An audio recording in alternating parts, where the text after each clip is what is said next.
প্রতিবন্ধী ছিল আমার, একটি গরু আসলে তাকে আমি কিস্তি তুলে ইসলাম ওরা কাছে। আমার প্রতিবন্ধী ছেলের উপরে একটু সাহায্য করেন বাবা তোমরা। তো আপনাদের কাছে আমি করজোড়ে অনুরোধ করতে চাই, আমার ছেলেটাকে যেন আপনারা।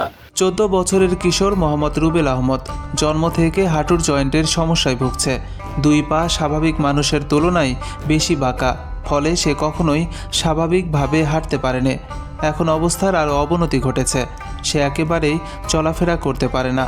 রুবেলের বাবা মোহাম্মদ আব্দুল কাদের, যিনি একজন দিনমজুর, কাঁদো কাঁদো কণ্ঠে বলেন, বলবো এখন। আসসালামু আলাইকুম, আমি মোহাম্মদ আব্দুল কাদের, বাড়ি আমার চাপাপুর ইউনিয়ন, আদমদিঘি থানা, ভেলনা গ্রাম, উত্তরপাড়া।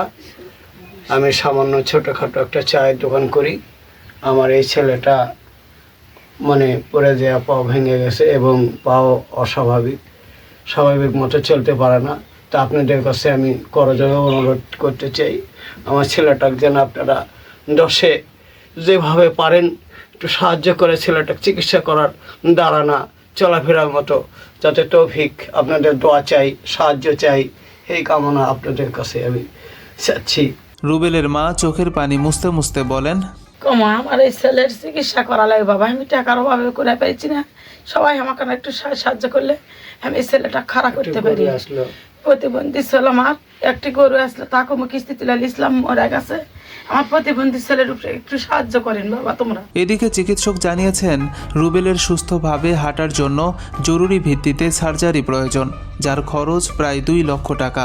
কিন্তু এই বিশাল অঙ্কের টাকা জোগাড় করা তার দরিদ্র পরিবারটির পক্ষে কখনোই সম্ভব নয়।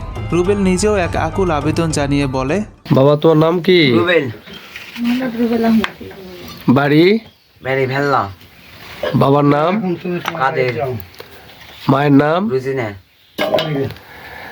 এখন কি হচ্ছে বাবা তোমার? এখন আমি খাড়ায় থেকে হাঁটে পাইছি না। আমি অতভাবে আপনি যেন সাহায্য করেন, আমি স্বাভাবিকভাবে চলাফেরা করতে চাই। এই অসহায় কিশোরের পাশে দাঁড়াতে ও তার চিকিৎসার জন্য সাহায্য পাঠাতে চাইলে সরাসরি যোগাযোগ করুন স্ক্রিনে দেওয়া রুবেলের নিজের নাম্বারে। আসুন আমরা সবাই একসঙ্গে সাহায্যের হাত বাড়িয়ে দিয়ে রুবেলকে নতুন জীবনের স্বপ্ন দেখাই।